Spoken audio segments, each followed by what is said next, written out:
तो राकेश और रेखा की शादी को लगभग 2 साल हो चुके थे, लेकिन उनको बच्चा नहीं हो पा रहा था।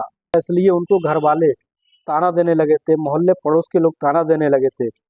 दोस्तों, फिर क्या होता, रेखा जो होती दिखने बाहर में बेहद खूबसूरत होती है। जब रेखा रेखा को 2 साल के बाद भी बच्चा नहीं हो पा रहा था, तभी उसको उसके मोहल्ले पड़ोस वाले लोग उसको ताना देने लगते हैं, और उसकी सास जो आती है वो भी ताना देने लगती है, किसमें कमी है, या राकेश में कमी है या तुम में कमी है, जाकर ये उस बात की जांच कराओ। लेकिन वो उस बात को ध्यान नहीं देते हैं। लेकिन फिर दोस्तों क्या होता है, इसके बावजूद 2 साल का समय जब बीत जाता है, बीत जाने के बाद अब तो उनकी परेशानी और ज़्यादा बढ़ जाती है। अब उनको और ज़्यादा ताने मिलने लगते हैं। रेखा और राकेश और ज़्यादा परेशानी का सबब उनकी परेशानी का ये सबब बन जाता है कि आखिर उनको शादी के 2 साल बाद भी बच्चा क्यों नहीं हो पा रहा। एक दिन ऐसा होता है, रेखा की सास उसके पास आकर कहने लगती है रेखा से, और कहती है कि तुम अपने ससुर के साथ संबंध बनाओ, जिससे तुम्हें जो परेशानी है तुम्हारी वो दूर हो जाएगी। रेखा एक ऐसा जवाब देती है जिसके बाद सुनकर आप सब हैरान और दंग रह जाओगे। आइए जानते हैं। नमस्कार दोस्तों, क्राइम स्टोरी में आपका स्वागत है।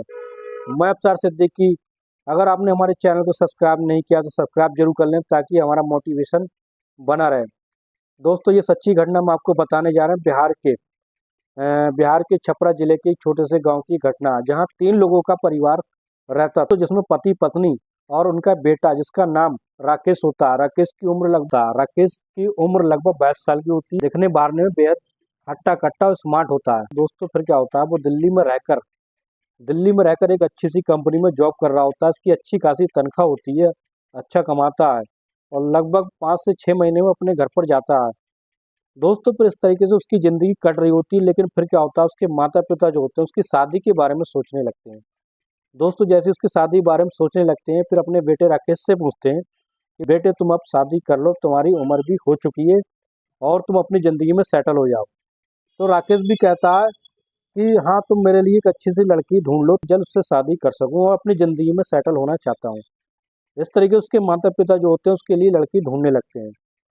जब कई जगह तलाशने के बाद उन्हें लड़की अपने ही जिले में एक छोटे से गांव की लड़की उन्हें पसंद आ जाती है, जिसका नाम रेखा होता है। रेखा दिखने बाहर में बेहद खूबसूरत होती है। वो संगे मरमर जैसी एकदम सफ़ेद होती है। उसका स्वभाव भी वैसी होता है, एकदम बातचीत करने में बेहद अच्छी होती है। उसका स्वभाव बेहद अच्छा होता है।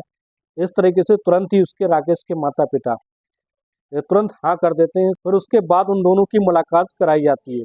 राकेश की और रेखा की मुलाकात कराई जाती है। दोनों एक दूसरे को बेहद पसंद कर लेते हैं। उसके बाद कुछ महीनों के बाद उनकी शादी करा दी जाती है। दोस्तों, शादी होने के बाद उनका समय बहुत अच्छे से कट रहा होता है।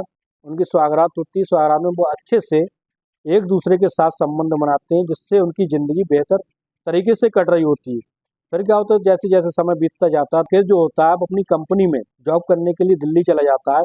उसकी पत्नी घर पर रहकर रेखा अपने सास ससुर का काम में हाथ बटाने लगती है। दोस्तों, जैसे जैसे समय बीतता जाता है, पता नहीं चलता कब 1 साल का समय बीत जाता है। जैसे 1 साल का समय बीत जाता है दोस्तों, तो ये शादी के बाद का समय 1 साल का होता है, वो काफ़ी होता है, जिसमें उनका कोई भी संतान नहीं होती, कोई भी बच्चा नहीं होता। रेखा के साथ सास आकर उसको समझाने लगती है। कहती है कि अब 1 साल का समय हो गया, अब तुम्हें बच्चा कर लेना चाहिए। अपनी सास का जवाब देते हुए रेखा कहती है कि हाँ, हम इस तैयारी में लगे हुए हैं कि जल्द से जल्द बच्चा हो जाए। राकेश जैसे ही दिल्ली से आता है, उसके बाद उससे डॉक्टर के पास जाते हैं, चेकअप कराते हैं और दवाइयाँ खाने का इंतजाम दवाइयाँ खाने लगते हैं। दवाई खाने के बाद फिर 1 साल का समय और बीत जाता है, यानी कुल मिलाकर 2 साल का समय हो जाता है। अब तो मोहल्ले पड़ोस के लोग भी इस बारे में बातचीत करने लगते हैं। उसकी सास को मोहल्ले पड़ोस की औरतें लालछन देने लगती हैं। वो कहती हैं क्या उसके बेटे या बहू में कोई कमी है, जिसलिए इसे बच्चे नहीं हो पा रहे हैं, और वो इलाज क्यों नहीं कराते। अब जब लालछन बढ़ जाता है तो उसकी सास आकर रेखा से कहती कि 2 साल का समय हो गया, आखिर कमी किसमें है, तुम में या उसके बेटे में। उसके बेटे राकेश में है, तो दोनों से चेकअप कराने के लिए कहने लगती है। केस के माता पिता का जब ये लालछन होता है तो दोनों ही अपना चेकअप कराते हैं, और फिर दवाइयों का उनका इलाज चल रहा होता है। तो जब उसकी सास को ज़्यादा ही मोहल्ले पड़ोस के और रिश्तेदारों में ताने मिलने लगते हैं, तो एक दिन उसकी सास, रेखा की सास आकर उसके पास बैठ जाती है और कहती है बैठ जाती है और कहती है रेखा से कि अगर तुम्हें बच्चा नहीं हो रहा तो तुम मेरी एक बात मानो, समाज का डर नहीं होना चाहिए, अगर तुम हमारी बदनामी काफ़ी हो रही है इसलिए तुम एक काम करो, अपने ससुर के साथ संबंध बना लो, जिससे तुम्हें बच्चा भी हो जाएगा और घर की बात घर में भी रह जाएगी। जब रेखा ये बात सुनती है तो सुनकर उसके पैरों के तले की जमीन खिसक जाती है और कहने लगती है कि माँ जी ये तुम क्या कह रही हो।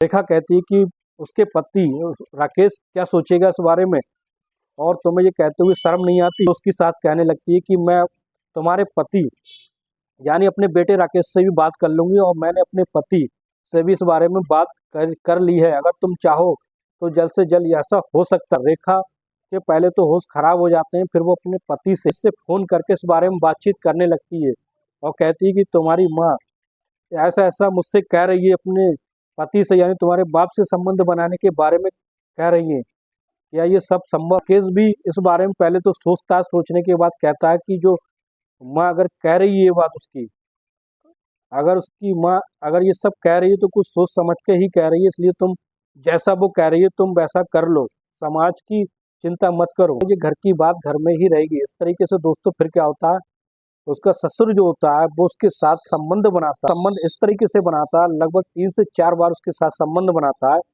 इससे रेखा की दर्दनाक चीखें निकलने लगती हैं और उसके ससुर जो होते हैं उसके वो चरम सुख भी दे देते हैं। 6 महीने का समय बीत जाता है और रेखा जो होती है वो प्रेग्नेंट हो जाती है। प्रेग्नेंट होने के बाद दोस्तों फिर उसकी जो 1 साल के बाद उससे बच्चा हो जाता है, फिर उनकी जो खुशियों का माहौल किलकारियाँ गूंजने लगती है। कैसे कैसे लोग रहते हैं और कैसे कैसे कांड कर जाते हैं, उनकी मानसिकता कैसी कैसी होती है कि कोई भी ससुर अपनी बहू के साथ ऐसा कैसे कर सकता है। बहू जो होती है वो बेटी के समान होती है, ये लोगों की ऐसी मानसिकता आखिर कैसे हो जाती है समाज में।